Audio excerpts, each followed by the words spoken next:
आज की रात राजा की आंखों में नींद नहीं थी। 25 साल से सीधे चले आ रहे उसके साम्राज्य पर फिर से किसी ने हमला कर दिया था। आज रात राजा को 25 साल पहले की वो रात याद आ गई जब वो निर्भीक होकर युद्ध के लिए तैयारियां कर रहा था। उस वक्त राजा सिर्फ एक सेनापति हुआ करता था और उसे सिर्फ राजा के आदेशों का पालन करना होता था। इसीलिए उसके मन में उस वक्त कोई भी अंतर्द्वंद्व नहीं चल रहा था। लेकिन आज सेनापति खुद राजा हो चुका था और अब उसे खुद अपने सेनापति को आदेश देना था। उसका एक गलत आदेश लाखों लोगों की जान का जिम्मेदार हो सकता था। राजा जानता था कि उसकी सेना विरोधियों के मुकाबले में बहुत कम है और इस युद्ध को जीतने की संभावना उसे बहुत ही कम लग रही थी। उसका एक मन तो बार बार यही पुकार कर रहा था कि आत्मसमर्पण कर दो ताकि लाखों लोगों की जान बच सके। लेकिन उसका दूसरा मन आत्मसमर्पण करने के लिए तैयार ही नहीं हो रहा था। वो कैसे इस साम्राज्य को अपने हाथों से दूसरे राजा के हाथों में सौंप दे, जिस साम्राज्य को हासिल करने के लिए उसने दिन रात एक कर दिया, इतने लोगों को धोखा दिया राजनीति की। और इतनी मेहनत के बाद जब उसने राजा का सिंहासन हासिल किया तो वो इसे अपने हाथों से दूसरे के हाथों में कैसे सौंप दे। लेकिन यहाँ बात राजा के अकेले की नहीं थी, यहाँ बात पूरे साम्राज्य की थी। राजा बार बार ध्यान में बैठने की कोशिश कर रहा था जिससे कि वो अपनी अंतरात्मा की आवाज़ सुन सके, लेकिन बहुत कोशिशों के बाद भी उसे कोई आवाज़ सुनाई नहीं दे रही थी। इसीलिए वो कोई भी फैसला नहीं ले पा रहा था और उसके पास वक्त भी बहुत सीमित था। आज रात का ही तो वक्त था उसके पास, कल सुबह तो विरोधियों की सेना उन पर आक्रमण कर चुकी होगी। आखिरकार परेशान होकर राजा अपने महल की छत पर आ पहुंचा। छत पर पहुंचकर जब उसने आसमां की तरफ देखा तो आसमान में एक पक्षी निर्भीक होकर अपनी मस्ती में अकेला उड़ा चला जा रहा था। राजा ने महसूस किया कि बहुत से लोगों की जिम्मेदारी उठाने के बाद कैसे एक आदमी अपना अकेलापन, अपनी मस्ती, अपनी आज़ादी खो देता है, क्योंकि उसे बहुत से लोगों को सोचकर कोई निर्णय लेना होता है। जब राजा को कोई रास्ता नजर नहीं आया तो वो अपना घोड़ा लेकर अपने गुरु की गुफा की तरफ निकल पड़ा। उसके गुरु ने उसे चेतावनी दी थी कि जब तक बहुत ज़रूरी ना हो मुझे ध्यान से मत उठाना। गुफा के बाहर जब अपने घोड़े को खड़ा करके राजा जब उस गुफा में पहुंचा तो उसने पाया कि उसके गुरु बहुत ही गहरे ध्यान में लीन थे। यहाँ फिर एक बार राजा के मन में अंतर्द्वंद्व चलने लगा। वो सोच रहा था कि अपने गुरु को ध्यान से बाहर निकालना उचित होगा कि नहीं, कहीं उसके गुरु गुस्सा तो नहीं हो जाएंगे। तभी अचानक गुरु ने अपनी आंखें खोलकर कहा कि राजन, दरवाजे पर आकर भी तुम क्यों अंतर्द्वंद्व में फंसे हुए हो। राजा ने अपने गुरु को प्रणाम करते हुए कहा कि गुरुदेव, आप तो मेरे मन से भली भांति परिचित है। आपको तो ये भी पता होगा कि मैं कितना चिंतित हूँ। इसी चिंता के कारण मुझे नींद तक नहीं आ रही है। आप ही बताइए, मुझे अपनी अंतरात्मा की आवाज़ कैसे सुनाई देगी, कैसे मैं सही फैसला ले पाऊंगा, कैसे मैं अपने साम्राज्य को बचा पाऊंगा। गुरु ने राजा को संबोधित करते हुए कहा कि राजन, हर इंसान के दो मन होते हैं। एक मन उसे कोई काम करने के लिए प्रेरित करता है तो दूसरा मन उसी काम को टालने के लिए उसे पीछे खींचने की कोशिश करता है।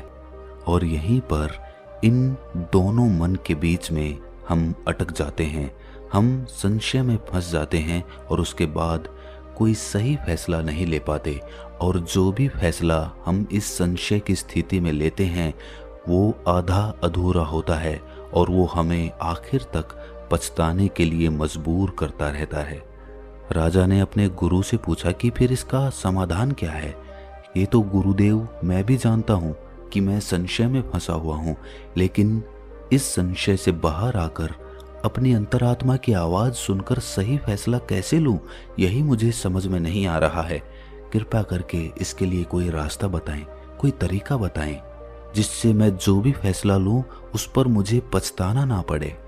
गुरु ने बड़े ध्यान से अपनी बात कहना शुरू की। उन्होंने बताया कि जीवन में कोई भी सही या गलत फैसला नहीं होता, ये सिर्फ हमारे मन की रची हुई एक लीला मात्र होती है। असल सत्य तो इस बात को जान लेने में है कि जो होना होता है वही होता है। हमारे और तुम्हारे करने से कुछ भी नहीं होता, कुछ भी नहीं बदलता, लेकिन फिर भी अपने अहंकारवश हमें यही लगता रहता है कि मैं अपने फैसले से दुनिया बदल सकता हूँ।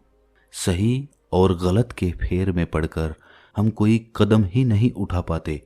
अगर तुम गलत कदम भी उठाओगे, गलत फैसला भी लोगे, तो वो तुम्हें भविष्य में एक सीख देगी।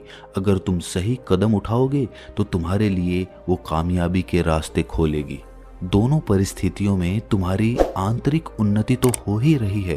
तुम एक जगह पर ठहरे हुए नहीं हो, तुम्हारा मन संशय में नहीं अटका हुआ है। राजा ने ये बात बड़े ध्यान से सुनी और उसके बाद एक सवाल पूछा।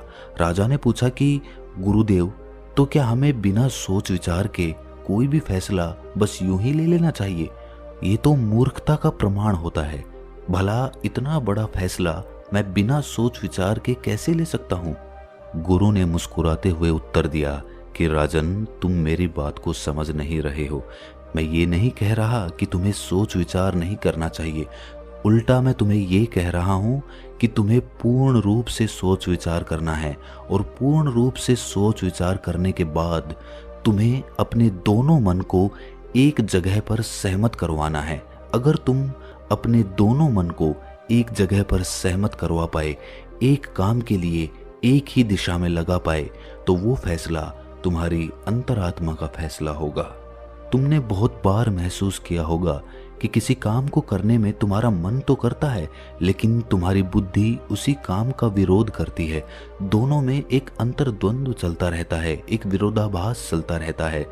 पर यह बात समझने की होती है कि जो बात तुम्हारे मन के अंदर से उठ रही है, कहीं ना कहीं वो बात तुम्हें सही रास्ते पर ले जाने की कोशिश कर रही है।